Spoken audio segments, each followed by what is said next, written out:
Hello friends, इस video में test 9 के सॉल्यूशन को डिस्कस करेंगे। टेस्ट 9 कैपेसिटर पर बेस्ड क्वेश्चंस हैं। एक नज़र पहले क्वेश्चन को ही देख लेते हैं। ये क्वेश्चंस है, इसमें जो कैपेसिटर है कई स्टेयर्स से बना हुआ है। एक्चुअली 3 तो कैपेसिटर्स है यहाँ पर। दूसरा क्वेश्चन जो है सो ये ऑब्लिक कैपेसिटर है। वैसे इसके पहले जो कैपेसिटर था वो पैरेलल प्लेट कैपेसिटर है। ये दोनों प्लेट पैरेलल हैं। यहाँ पर ये दोनों प्लेट पैरेलल नहीं है। एक प्लेट ये है और एक प्लेट ये है, ये दोनों पैरेलल नहीं है। ये ऑब्लिक कैपेसिटर है। इसका कैपेसिटेंस कितना होगा वो बताना है। और तीसरा में ये जो है इस तरह का अरेंजमेंट है। ये भी कैपेसिटर है, ये प्लेट्स है, कंडक्टिंग प्लेट्स हैं। 1 2 3 4 तो प्लेट है इधर और उसके कॉरस्पॉन्डिंग इधर भी 4 प्लेट है। ये बिल्कुल ऐसे आप देख सकते हो कि यहाँ पर प्रीवियस क्वेश्चन में जो देखा है आपने वही कैपेसिटर यहाँ पर चार्ट हुआ है। 1 2 3 चार्ट हुआ है और वो सभी पैरेलल में कनेक्टेड है। फिर यहाँ पर एक ऑब्लिक कैपेसिटर है। ये क्वेश्चन जो है 42 की तरह ही है, बस मैंने यहाँ पर डायलेक्ट्रिक कांस्टेंट चेंज कर दिया है। यहाँ दोनों का डायलेक्ट्रिक कांस्टेंट सेम था, यहाँ डिफरेंट है और कोई डिफरेंस नहीं है दोनों में। और लास्ट क्वेश्चन जो है वो एक कैपेसिटर के अंदर में एक इलेक्ट्रिक डायपोल रखा हुआ है और वो electric dipole simple harmonic motion करता है, उसका टाइम पीरियड बताना है। ये 5 क्वेश्चन है, तो इसे अब सॉल्व करने चलते हैं।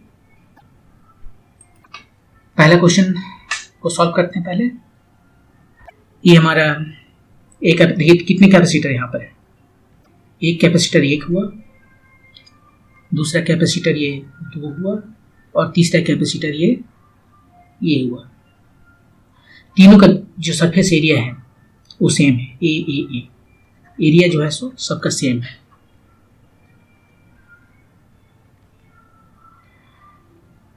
क्या डिफर कर रहा है? ये हाइट।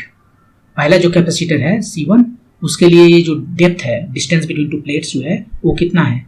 1h 2h 3h ये हो गया, 4h 5h हो गया, राइट। यहाँ से यहाँ तक जो डिस्टेंस है वो कितना देख लीजिए, 1h 2h 3h 4h 5h हो गया। C2 जो है उसके लिए ये कितना है? C2 ये वाला 1 2 3 3h और C3 के लिए जस्ट 1h।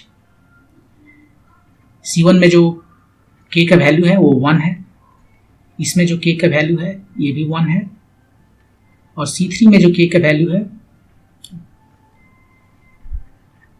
वो कितना है? क्वेश्चन में दिया हुआ है 3। और सबका जो सरफेस एरिया है वो सबका सेम है ये। तो तीनों का हम सरफेस कैपेसिटेंस निकाल सकते हैं। C1 कितना हो जाएगा? C1 का वैल्यू हो जाएगा एप्सिलॉन 0 A बाय D है 5h। ये जो डायलेक्ट्रिक कांस्टेंट है ऊपर में 1 है, कुछ नहीं लिखते हैं। C2 भी सिंपली ऐसे ही यहाँ 3h हो जाएगा और C3 ये एप्सिलॉन 0 A बाय h हो गया और साथ में K है। K जो एप्सिलॉन नॉट के साथ मल्टीप्लाई हो जाता है तो ये यहाँ पर आ गया 3। तीनों हमारे पास C1 C2 और C3 पता चल गया है और ये तीनों ही पैरेलल हैं। ये पैरेलल कॉम्बिनेशन में, क्योंकि उसका एक प्लेट देखिए यहाँ पर बैटरी से इसको कनेक्ट करते हैं, इधर ले जाकर बैटरी ले जाते हैं और एक यहाँ कनेक्ट कर देते हैं, एक यहाँ कनेक्ट कर देते हैं। तो ये देखिए ये जो फर्स्ट कैपेसिटर है उसका एक प्लेट पॉजिटिव के साथ में और दूसरा निगेटिव के साथ में है। सेकेंड जो है कैपेसिटर उसका देखिए ये प्लेट और ये प्लेट, ये तो कंडक्टर है ना, तो इसको यदि हम कनेक्ट कर दिए हैं तो ये एक्चुअली कनेक्टेड है पॉजिटिव के साथ में और दूसरा प्लेट कनेक्टेड नेगेटिव के साथ में। सेम थर्ड कैपेसिटर के साथ भी है, एक प्लेट पॉजिटिव के साथ कनेक्टेड है। इधर समझा सकते हैं क्योंकि ये कंडक्टर है।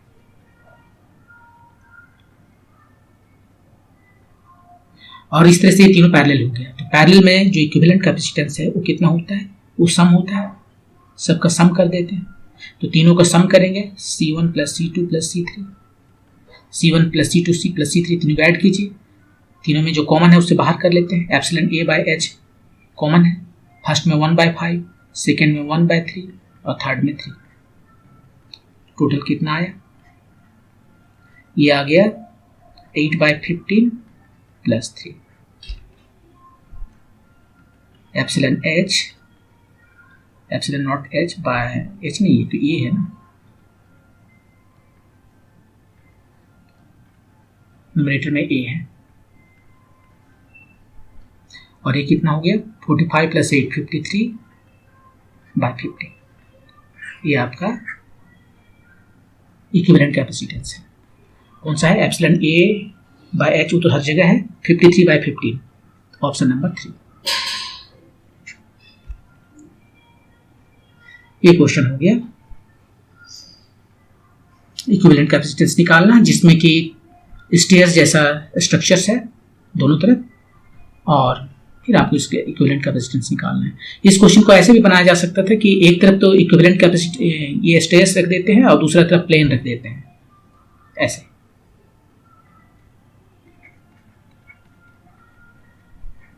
इसी टाइप का जो है दूसरा क्वेश्चन, इसको ऐसे बनाया जा सकता है कि एक तो स्टेयर रखती हैं ऐसे और एक को ऐसे ही रख सकते हैं। तो देखिए यहाँ भी 3 कैपेसिटर हो गए, 1 2 3। यदि ये हाइट h है तो ये हो जाएगा 2h, ये हो जाएगा 3h इसका हाइट, यदि सब सेम है तो ऐसे भी बनाया जा सकता था, इसी का डबल कर दिया है यहाँ पर। ओके, मूव करते हैं नेक्स्ट क्वेश्चन पे। अब यहाँ पर है ऑब्लिक कैपेसिटर। अब तक हमने जो देखा था वो था पैरेलल प्लेट कैपेसिटर, 2 प्लेट जो है सो पैरेलल होता है। यहाँ पर हम लाइन दिखा रहे हैं, इसका ये मतलब मत समझिए कि ये लाइन है, ये जो है कुछ इस तरह से एक प्लेट है ऊपर में और एक नीचे में प्लेट है। अब इसको हम 2D में बनाने के लिए इतना कौन बार बार बनाता है, इसलिए इसके बदले हम एक क्रॉस सेक्शन इसका दिखाते हैं। एक क्रॉस सेक्शन इसको काट दीजिए तो एक लाइन दिखेगा, वही लाइन हम दिखाते हैं। यहाँ से एक लाइन ये और एक लाइन ये दिखा रहे हैं, और इसके बीच में ये विड्थ है। तो ये पैरेलल प्लेट कैपेसिटर है। वैसे यहाँ पर ये पैरेलल नहीं है, ये ऑब्लिक प्लेट कैपेसिटर है। मैंने ये दोनों प्लेट हमने लिया ऐसे ही है, रेक्टेंगुलर है, लेकिन इसको मैंने थोड़ा सा टिल्ट कर दिया। अभी दोनों के बीच में एंगल जो है सो कितना है, 0 डिग्री है। अब ये एंगल हमने कुछ बना दिया यहाँ पर, मान लीजिए 20 डिग्री और 30 डिग्री, वैसे कर दिया है। अब ये मत सोचिएगा कि 2 लाइन है ऐसे, यही प्लेट है, लेकिन इसको जो है सो कैसे बनाऊँ, इसे मैं कुछ इस तरह से टिल्ट किया हुआ है, कुछ इस तरह से टिल्ट किया हुआ है, और ये एग्जैक्टली इसके ऊपर में है, ये लाइन और ये लाइन एकदम एक दूसरे के ऊपर में है। ये फिगर में बनाना मुश्किल हो रहा है, लेकिन आप पेपर कट कर लीजिए, 2 रेक्टेंगुलर पेपर, और उसको आप एक के ऊपर दूसरे रखिए पैरेलल केस में, और उसके बाद में थोड़ा सा एंगल से आप इसको सोच लीजिए, थोड़ा सा इधर 15 डिग्री ऊपर 15 डिग्री नीचे से कर सकते हैं, तो दोनों के बीच का एंगल 30 डिग्री हो जाएगा। तो ये हो गया ऑब्लिक कैपेसिटर। इस ऑब्लिक कैपेसिटर का कैपेसिटेंस निकालना है। The minimum and maximum distance between 2 rectangular plates are D1 and D2। ये जो डिस्टेंस है D1, जैसे इस केस में हर जगह D है ना, यहाँ भी है D है, यहाँ भी D है, लेकिन जैसे इसको ऑब्लिक करेंगे तो ये 2 टर्म में मिलेंगे, एक D1 मिला इधर और इधर जो मिला वो D2 है। The width of the plate is B। ये जो रेक्टेंगुलर प्लेट है इसका विड्थ जो है A वाला B दिया हुआ है, और and L is the normal length. यहाँ पर जो लेंथ है वो कितना है, जैसे एरिया हमारा A है तो ये विड्थ जो W हो गया और ये L, B और L हो गया, तो L यहाँ से निकाल सकते हैं। ये भी यहाँ पर जो है सो हमें ये एरिया नहीं दिया है, ये जो है ये नहीं दिया है, हमें क्या दिया है, ये दोनों के बीच के जो डिस्टेंस है वो दिया है। मतलब एक तरह से आप कर सकते हो कि आपको जो दिया है वो यह न देकर ये दिया है, L cos थीटा दिया है, ये वाला प्रोवाइड किया है, ये नहीं प्रोवाइड किया है L प्राइम, ये L जो है सो L prime S cos theta ऐसे, ठीक है। तो इसे अब हमें बनाना है, इसका कैपेसिटेंस निकालना है। The capacitance of the oblique capacitor between this 2 terminals, इसका इक्विवेलेंट कैपेसिटेंस कितना होगा वो निकालना है। तो इसको कैसे निकालेंगे, इसको निकालने के लिए हमें कैलकुलेशन यूज करना पड़ेगा। क्या कर सकते हैं, इसको हम कट कर सकते हैं, यहाँ पर एक छोटा सा कट कर लें, ये वाला कट कर लें, तो ये वाला जो है सो इसको हम पैरेलल समझ ही सकते हैं, ये दोनों पैरेलल प्लेट कैपेसिटर है। तो कहीं पर हम जो है सो इधर एक कट लिए, और इसको हम समझ, बहुत छोटा है ये मान लीजिए यहाँ से हमने स्टार्ट किया, ये x डिस्टेंस पर आया और ये विड्थ कितना है dx है, dx बहुत छोटा है, टेंड्स टू 0। तो उस केस में हम कह सकते हैं कि ये जो है सो पैरेलल है दोनों एक दूसरे के, क्योंकि बहुत छोटा है। तो इसको हम जो मान सकते हैं ये एलिमेंट्री पैरेलल प्लेट कैपेसिटर है, एलिमेंट्री पैरेलल प्लेट कैपेसिटर। और पैरेलल प्लेट कैपेसिटर का कैपेसिटेंस हमें पता है, तो हम इसका जो कैपेसिटेंस है उसको डीसी से हम यदि डिनोट करें तो पता हो जाएगा एप्सिलॉन जीरो। एरिया कितना होगा इस प्लेट का, देखिए ये वाला तो बी दिया हुआ है और ये वाला जो है इसका एरिया ना, देख रहे हैं ये वाला एरिया, तो ये तो डी एक्स दिया हुआ है, हमने लिया है अपने से डी एक्स, देखिए ये वाला डी एक्स और ये बी है, तो बी टाइम्स डी एक्स, ये हो गया एरिया इस एलिमेंट्री कैपेसिटर का बाय डिस्टेंस। ये दोनों के बीच का जो डिस्टेंस है वो लीजिए, वो कितना होगा, तो एक तो हो गया ए हमारा यहाँ से यहाँ तक d1, और ए वाला यदि हम ये एंगल मान लेते हैं थीटा है, तो ए कितना हो जाएगा, ए एक्स है तो ए हो जाएगा x tan theta. Similar situation यहाँ पर होगा, ये थीटा है तो ये भी थीटा है और ये हो गया एक्स टेन थीटा। तो ये टोटल जो डिस्टेंस है बिटवीन दिस टू प्लेट्स वो कितना हो गया, एक्स टेन थीटा प्लस ये वाला जो डिस्टेंस है जो कि यहाँ से यहाँ तक है d1 plus x tan theta, तो d1 plus 2x tan theta. ये आ गया capacitance elementary parallel plate capacitor का। अब इसी को यदि हम इंटीग्रेट कर दें बिटवीन x को वेरी कर रहे हैं, कहां से कहां तक x जाएगा, x जाएगा 0 से, स्टार्ट यहां से किया है ना, x जाएगा 0 से ये L तक, आपका इक्विवेलेंट कैपेसिटेंस मिल गया।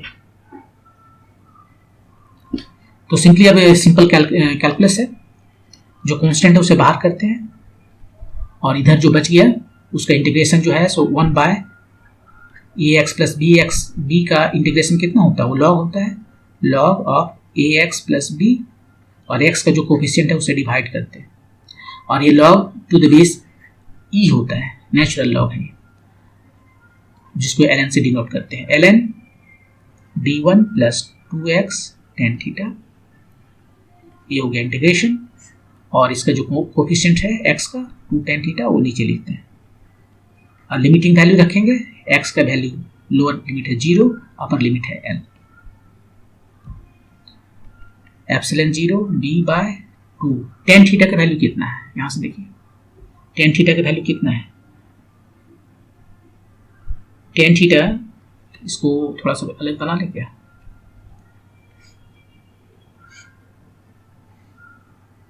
ये देखिए हमारा मान लीजिए ऐसे है, ये थीटा है, ये कितना होगा, ये टोटल यहां से यहां तक कितना है d2 बाई 2, ये d2 है टोटल, देखिए टोटल d2 है तो उसका हाफ हो गया, और ए वाला जो है टोटल कितना है d1 है, तो ए कितना हो गया उसका हाफ d1 बाई 2, मतलब ये हो गया d1 बाई 2, तो ये हो गया हमारा d2 by 2 minus d1 by 2, so d2 minus d1 by 2, वही यहां पर लिखते हैं। हाँ, तो टेन थीटा कितना हो गया, सो देख लीजिए टेन थीटा हो गया दिस परपेंडिकुलर बाय बेस, यहां पर l है हमारा, सो d2 माइनस d1 बाई 2, 2 नहीं l,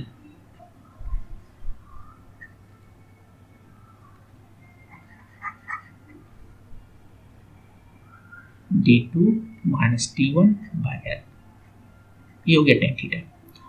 और इधर वैल्यू रखते हैं, पहले x का वैल्यू जीरो नहीं रखना है, l रखना है, l t हो गया d1 plus 2l tan theta minus ln, x का वैल्यू जीरो रखना है, ये खत्म हो गया, केवल d1 टर्म आया, ये कितना हो गया epsilon 0 bl bye 2 d2 minus d1। यहां पर थोड़ा सा मिस्टेक फिर है, देखिए ये जो है सो d2 माइनस d1 बाई 2 है, 2 तो लिखा ही नहीं हमने यहाँ पर, और l जो है सो इसका बेस है, तो l तो रहेगा ही, लेकिन 2 भी है साथ में, और ये 2 और ये 2 खत्म हो गया, तो हमारे पास केवल बचा यहाँ पर d2 माइनस d1, और इधर जो है log of m minus log of m by n, तो हम वही करते हैं d1 plus 2l tan theta by d1, epsilon 0 bl by d2 minus d1 और ये कितना आया, d1 को d1 से डिवाइड किए 1 आ गया, ये 2l/d1 हुआ, और यहाँ पर tan थीटा का वैल्यू रख देंगे जो देख रहे हैं यहाँ पर है d2 - d1/2l। ये 2l खत्म हो गया, थोड़ा सा सिंप्लीफाई करते हैं, ये d1 यहाँ आ गया, d1 plus d2 - d1, d1 plus d2 - d1, नीचे में d1 भी कैंसिल आउट हो गया, और ये आ गया। सो आपका आंसर है d2/d1। कौन सा ऑप्शन है आप सही, ε0 bl/d2 - d1, ये दोनों केसेस में है, और यहाँ पर ln d2/d1, ln d2/d1, ये ऑप्शन। वैसे भी आप यदि बिना इसको सॉल्व किए इसको देखना चाहें तो जो ऑप्शन यहाँ पर देखिए जरा सा, ये d2 बड़ा है फिगर से देख के, ये पॉजिटिव है।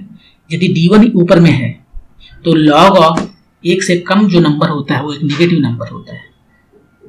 जैसे कि log ऑफ 1 से कम ले लीजिए 0.1, log 10 ले लेते हैं, log 10 का बेस का, तो ये हो जाएगा log of 10 1/10, log of 1 0 minus log of 10 1, ये -1 है। 1 से जब भी नंबर छोटा होता है तो उसका log निगेटिव होता है, तो ये निगेटिव आ गया, निगेटिव आ गया, इसका मतलब है कैपेसिटेंस तो निगेटिव नहीं हो सकता, तो इसको वैसे ही रूल आउट कर सकते थे। लेकिन ये सारे के बारे में कहना मुश्किल है, राइट, क्योंकि डायमेंशनली सभी करेक्ट है। ये देखिए d2/d1 है, ये पॉजिटिव है, लेकिन यहाँ पर d2 है दिया हुआ, d1 नहीं दिया हुआ है, तो ये कहना मुश्किल हो जाता है, राइट। ओके, तो ये है आपका आंसर। अब आप ये सोच सकते हैं कि ठीक है ये ऑब्लिक है, एक इसको यदि हम एंगल को चेंज कर दे फिर 0 डिग्री पर ले आए तो हमें उस केस में d1 और d2 दोनों सेम हो जाएगा, राइट। यदि थीटा को हम अब 0 डिग्री कर दिए, इसको रोटेट करके वापस यहाँ,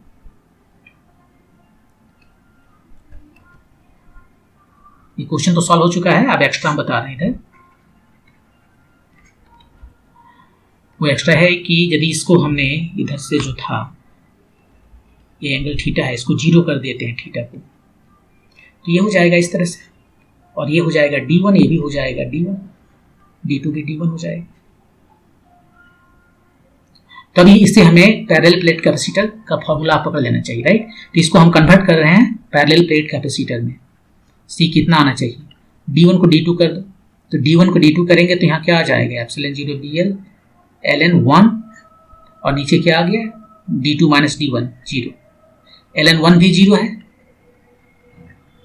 ये 0/0 आ गया, मतलब इनडिटर्मिनेट है। तो आपने इसको ठीक से कैलकुलेट नहीं किया, मैंने कहा लिमिटिंग वैल्यू लेना पड़ेगा। तो इसका लिमिटिंग वैल्यू लेने के लिए हम क्या करेंगे, तो लिमिटिंग वैल्यू लेके देखिए, एक्जैक्टली यदि दोनों सेम कर देंगे तब तो ये हमें वैल्यू नहीं दे रहा है, तो लिमिटिंग वैल्यू निकालते हैं। वो कैसे निकालें,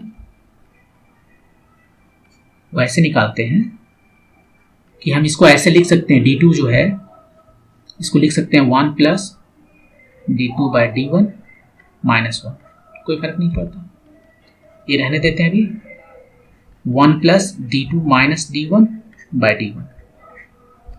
अब यहाँ पर log को एक्सपेंड करते हैं, 1 प्लस x जो है log, इसको एक्सपेंड करते हैं, x - half x² plus 1/3x³, इस तरह से जाता है, इनफाइनाइट सीरीज है ये। यदि इसको एक्सपेंड करते हैं तो ε0 bl/d2 - d1 इधर हुआ, ये हो गया x, पहला टर्म क्या है x, d2 - d1/d, प्लस दूसरा टर्म क्या है -हाफ x² d2 - d1/d1², ऐसे करके बढ़ते चला जा रहा है। अब ये तो बहुत छोटा है ना, d2 - d1/d1, just d2 - d1 बहुत छोटा है, क्योंकि ये दोनों को हमने यहाँ पर तो 0 दिखा रहा है, बहुत छोटा है, हम लिमिटिंग केस ले रहे हैं। d2 - d1 जो है एप्सिलन बहुत छोटा है, 0 के, तो उसका स्क्वायर लेंगे तो ऑलमोस्ट 0 हो ही जाएगा, और इसके यहाँ पर आगे तो और भी बड़ा पावर है, 3 है 4 है 5 ऐसे, वो सब 0 हो जाएंगे, तो यहीं पर टर्मिनेट करते हैं।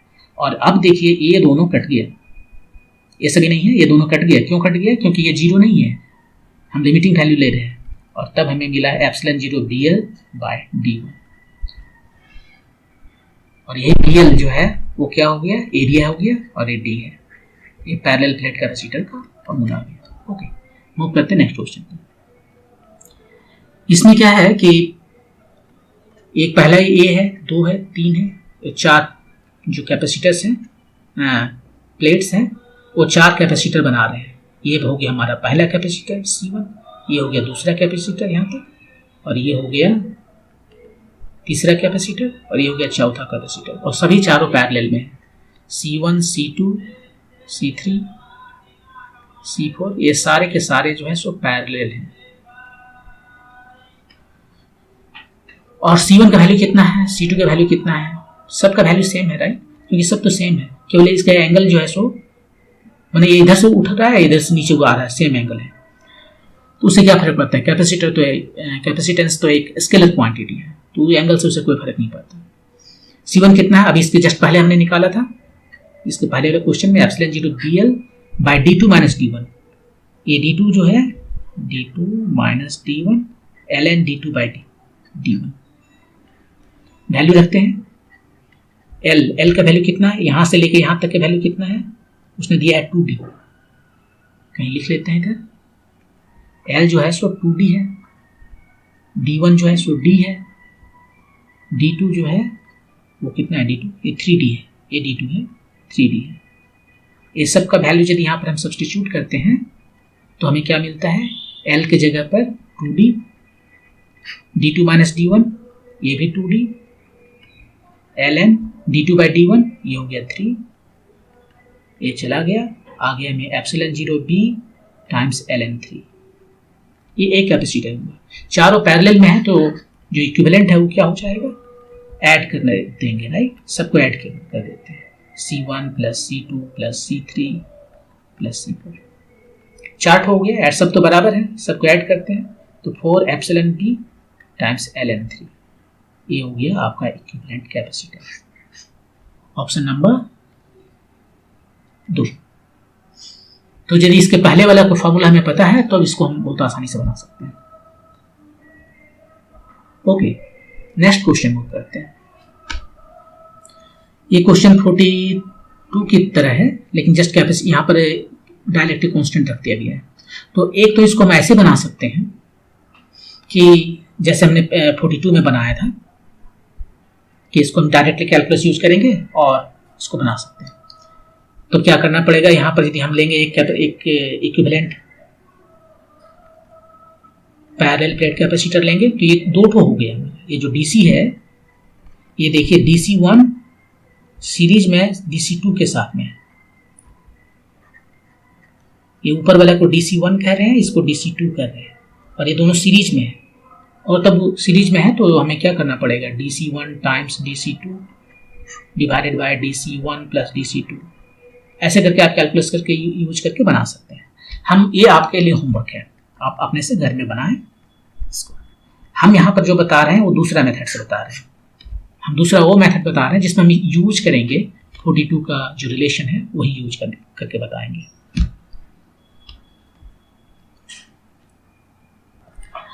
देखिए इसमें क्या करते हैं, हम पहले से हम हटा देते हैं,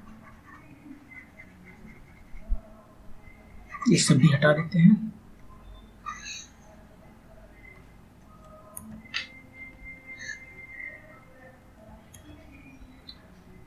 इसमें ऐसे करते हैं कि देखिए ये हमारे पास 2 कैपेसिटर है, एक कैपेसिटर इस लाइन के ऊपर में है जिसका कैपेसिटेंस मान लीजिए C0 है, और एक दूसरा जो कैपेसिटर है C0। अब बिना K1 का हम देखते हैं, एक तो अलग फिगर ही बना लेते हैं।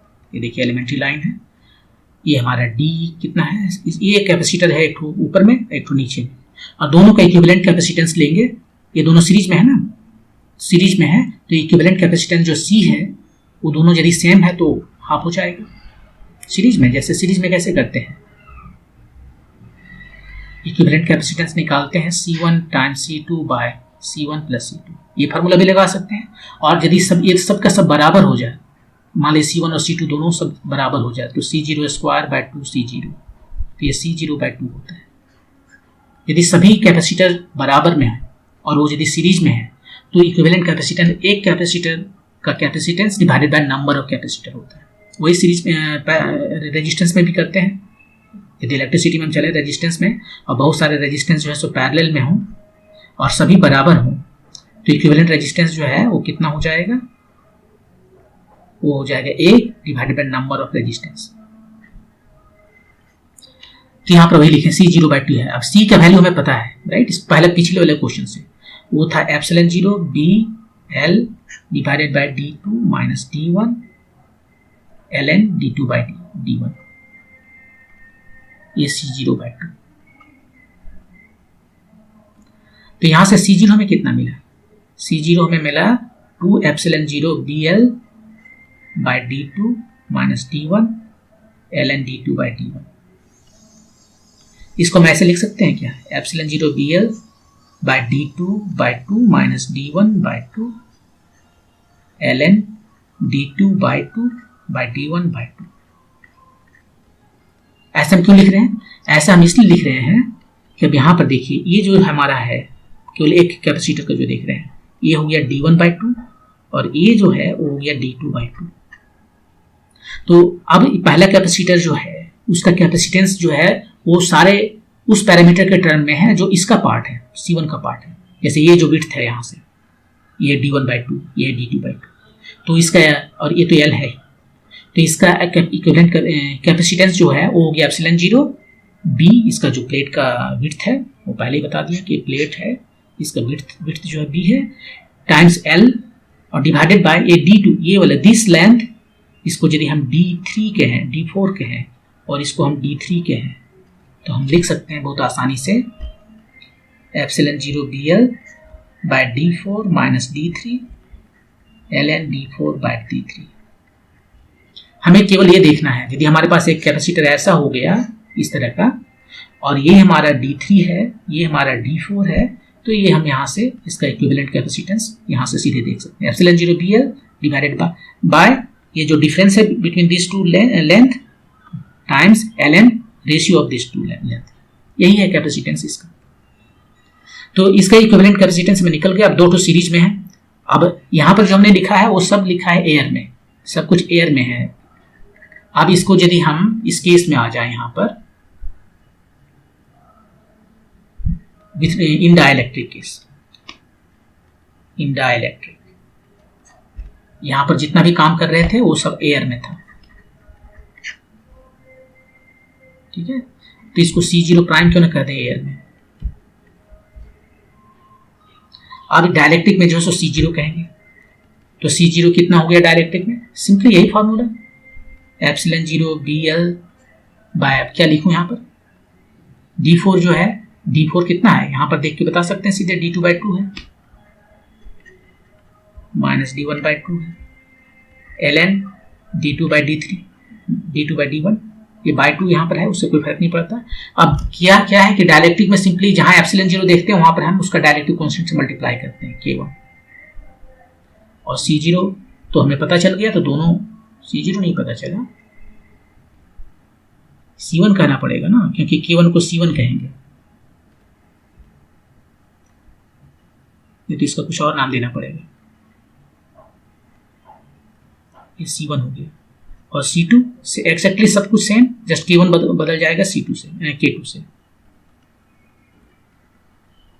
D2/D1 bye D2 minus D1/2, exactly सब कुछ सेम है। अब इक्विवेलेंट कैपेसिटेंस कितना आ जाएगा वो देख लीजिए। दोनों क्या है, पैरेलल में है, सीरीज में है, ये दोनों सीरीज में है। तो सीरीज में है तो इसका इक्विवेलेंट कैपेसिटेंस क्या होता है, प्रोडक्ट बाय सम, प्रोडक्ट बाय सम। आप देखिए यहां पर मल्टीप्लाई कीजिए, epsilon 0 BL K1 bye D2 minus D1, ये दो ऊपर चला गया, ln D2/D1,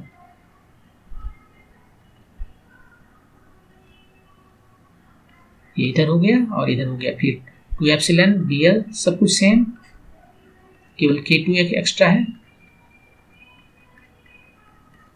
सम कीजिए दोनों का, तो जो कॉमन है उसे बाहर कर लेते हैं, सब कुछ तो कॉमन ही है, केवल K1 और K2 छोड़ के, ये खत्म हो गया।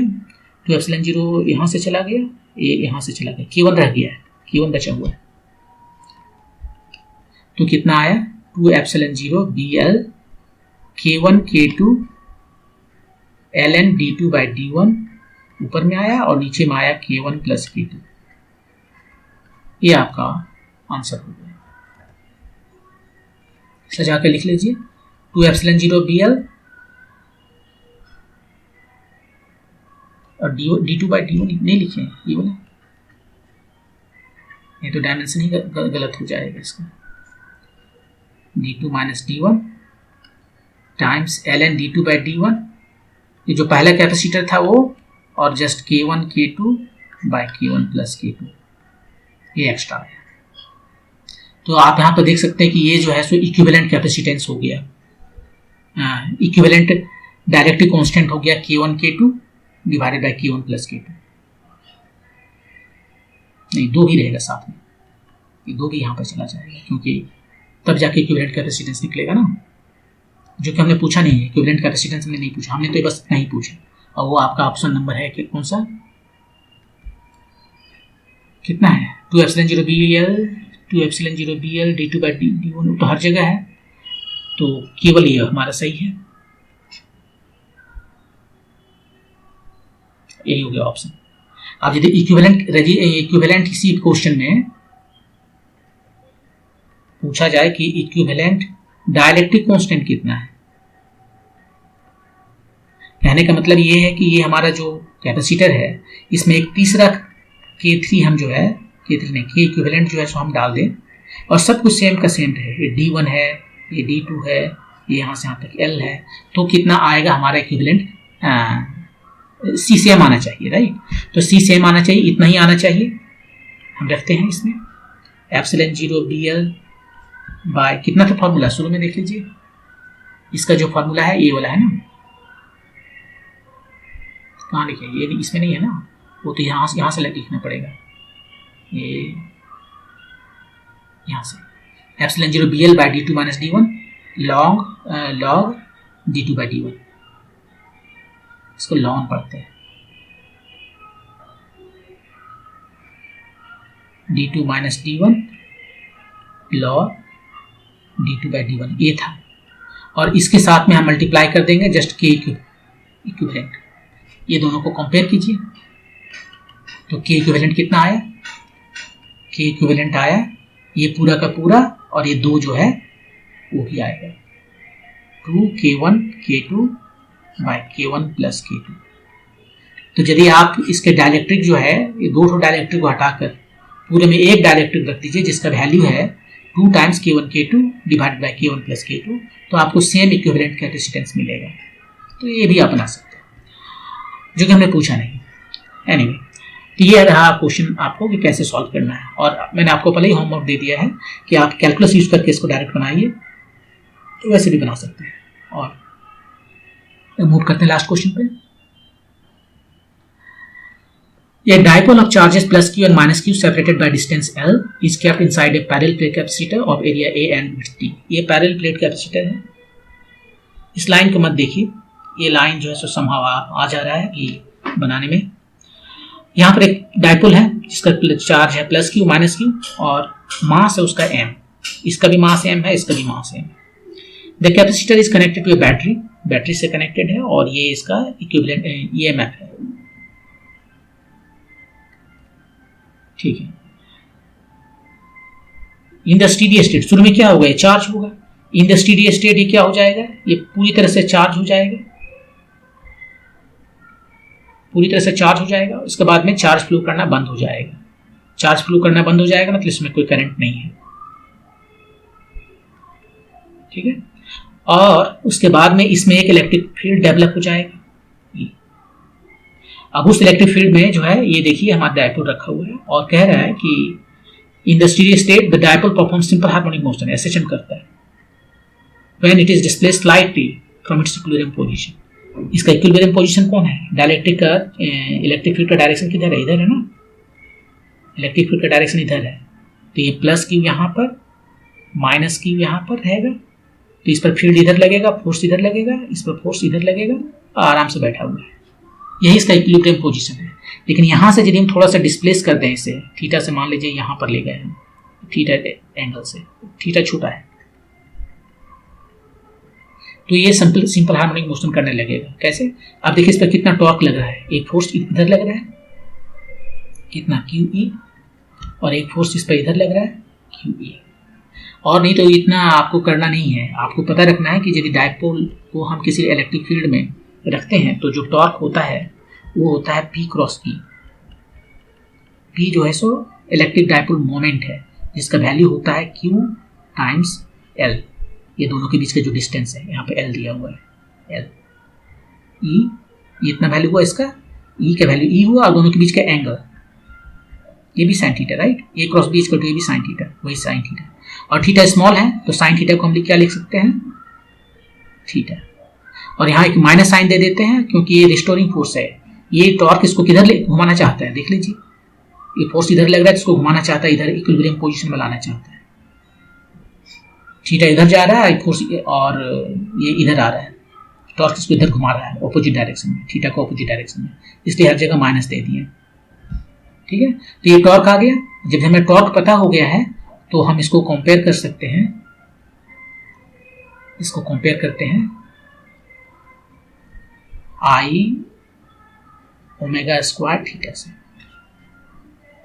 ये बिल्कुल ऐसा ही है जैसे लीनियर में फोर्स जो है सो माइनस के एक्स होता है, तो इसको हम कंपेयर करते हैं minus M omega square X, और यहां से हम ओमेगा के वैल्यू निकाल सकते हैं। बिल्कुल वही सेम चीज यहाँ पर, फोर्स जो रिप्लेस हो गया टॉर्क से, और यहाँ पर जो ये आई एम जो है मास वो रिप्लेस हो गया मोमेंट ऑफ इनर्शिया से, और ये एंगुलर फ्रीक्वेंसी तो है ही, और ये एक्स जो लीनियर डिस्प्लेसमेंट है वो रिप्लेस हो गया एंगुलर डिस्प्लेसमेंट से। तो ये दोनों को कंपेयर कीजिए और ओमेगा आपको पता चल गया। ओमेगा देखिए कितना आ गया, QLE बाय आई, इतना आ गया ओमेगा। ओमेगा आ गया तो टी भी मिल जाएगा, टी बाय इसका two 2 pi omega, 2 pi I by QL। अब E के वैल्यू रख देना है, E का वैल्यू कितना है कैपेसिटर में जो है, सो E का वैल्यू कितना होता है, E का वैल्यू जो है वो होता है V बाय D। V कितना है यहाँ पर, V में जो पोटेंशियल ड्रॉप है ये दोनों के बीच में। अब चूंकि करंट इसमें फ्लो नहीं कर रहा है तो इसके बीच में वही पोटेंशियल ड्रॉप है जो यहाँ पर है, इसका EMF है, तो इसको हम लिख देते हैं EMF। इसमें कोई करंट फ्लो नहीं कर रहा है, स्टेडी स्टेट में आ गया है। तो यहाँ पर ये क्यों नहीं करंट फ्लो कर रहा है, क्योंकि इसके अक्रॉस जो पोटेंशियल ड्रॉप है वही इसके अक्रॉस पोटेंशियल ड्रॉप है, वोल्टेज जो यहाँ है वही यहाँ है, इसलिए तो करंट फ्लो नहीं कर रहा है। वरना जैसे वोल्टेज में चेंज आएगा, इसका पोटेंशियल और इसका पोटेंशियल सेम है, इसलिए करंट फ्लो नहीं कर रहा है। यदि पोटेंशियल, जब तक इसका पोटेंशियल इससे कम था करंट फ्लो किया, और जैसे ही इसका पोटेंशियल इसके बराबर हो गया तो करंट फ्लो करना बंद कर दिया, उसी को स्टेडी स्टेट कहते हैं। तो यहाँ पर जो इलेक्ट्रिक फील्ड है वो होता है वोल्टेज इसके अक्रॉस, जो कि अभी इस केस में EMF है, डिवाइडेड बाय ये जो डिस्टेंस है D, उसी को यहाँ सब्स्टिट्यूट करते हैं। ये आ गया 2 पाई I बाय QL, और E हो गया EMF डिवाइडेड बाय D। अब I कितना है, I कितना है, ये जो टॉर्क लगा इस टॉर्क से ये जो डायपोल है इसका I निकालना है, राइट, इसका मोमेंट ऑफ इनर्शिया निकालना है। ये रोटेट कर रहा है, इसका मोमेंट ऑफ इनर्शिया, यहाँ पर 2 मास है, पहला मास का मोमेंट ऑफ इनर्शिया कितना हुआ है, mr स्क्वायर होता है, राइट, और r में डिस्टेंस है, जहाँ से जिसके अबाउट ये रोटेट कर रहा है उसके वहाँ से डिस्टेंस L/2, इधर भी L/2, तो इसके लिए डिस्टेंस हुआ L/2 स्क्वायर। सेम यहाँ पर है, 2 से मल्टीप्लाई कर दिया, तो ये आ गया ml स्क्वायर बाय 2, उसी को वैल्यू यहाँ पर रख देते हैं, ml स्क्वायर बाय 2, और ये d हो गया QL EMF, m एक तो L चला गया, LD बाय 2 Q EMF, ये आपका आंसर है। 2 पाई MLD, 2 पाई MLD हर जगह है, नीचे में 2QE, option number 2, option number 2। तो ये था क्वेश्चन नंबर 45। यहाँ पर देखिए ये जो कैपेसिटर है इसके अंदर में हमने क्या रखा, एक इलेक्ट्रिक डायपोल रखा, और वो जो सिंपल हार्मोनिक मोशन कर सकता है। यहाँ पर इसको हटाकर हम क्या रख सकते हैं, एक पेंडुलम, सिंपल पेंडुलम रख सकते हैं, और उसके बाद फिर पूछ सकते हैं कि देखो भाई ये जो सिंपल पेंडुलम है वो कितना उसका पीरियड ऑफ ऑसिलेशन है, या ये पूछ सकते हैं कि इक्विलिब्रियम में वो कितना जो है सो कुछ यहाँ बनाते थे फिगर। ये हमारा जो प्लेट है यहाँ पर जाके हम इसमें बॉब रख दिए हैं, तो बोल सकते हैं कि भाई ये जो है सो यहाँ पर जाके स्टैटिक हो जाता है, इक्विलिब्रियम में यहाँ पर आता है कोई एंगल थीटा पर, वो थीटा नॉट कितना है वो बता दें। तो इस पर एक फोर्स लग रहा है, इधर इलेक्ट्रिक फील्ड इधर लग रहा है, और ये डिस्चार्ज है कि तो ये जाके इधर एक फोर्स इधर लग गई, और ये जो है यहाँ से हम बता सकते हैं।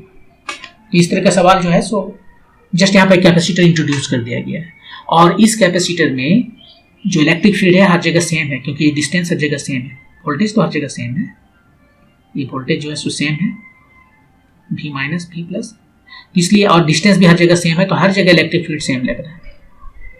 यदि आप स्टेयर वाला पहला क्वेश्चन देखें तो वहां पर एक केस नहीं है, या फिर ऑब्लिक वाला जो कैपेसिटर है उसमें देखें तो वहां भी केस नहीं मिलेगा। यहाँ पर देखिए इसका वोल्टेज जो है सेम है, राइट, हर जगह वोल्टेज सेम है, इसका पोटेंशियल जो है सेम है, यहाँ पे इसका पोटेंशियल सेम है, तो ये जो वोल्टेज जो है इसके अक्रॉस या इसके अक्रॉस हर जगह सेम है, लेकिन ये जो डिस्टेंस कम ज़्यादा है तो यहाँ पे इलेक्ट्रिक फील्ड कम होगा, यहाँ ज़्यादा होगा, यहाँ और ज़्यादा होगा। तो वो अरेंजमेंट पर डिपेंड करता है कि इलेक्ट्रिक फील्ड सेम होगा नहीं। ओके, तो ये था क्वेश्चन नंबर 5 इधर, और नेक्स्ट वीडियो में हम किसी दूसरे टेस्ट का सॉल्यूशन लेकर आएंगे। आपने यदि अभी तक सब्सक्राइब नहीं किया तो आप सब्सक्राइब कर लीजिए ताकि आपको नोटिफिकेशन मिले, और यदि कोई डाउट हो, कोई क्वेश्चन हो तो आप कमेंट सेक्शन में लिख सकते हैं, और वीडियो को लाइक कीजिए ताकि हमें ये पता चले कि ये आपके प्रिपरेशन के लिए यूजफुल है, ताकि हम और वीडियो बना सकें इस तरह के। Thank you for watching.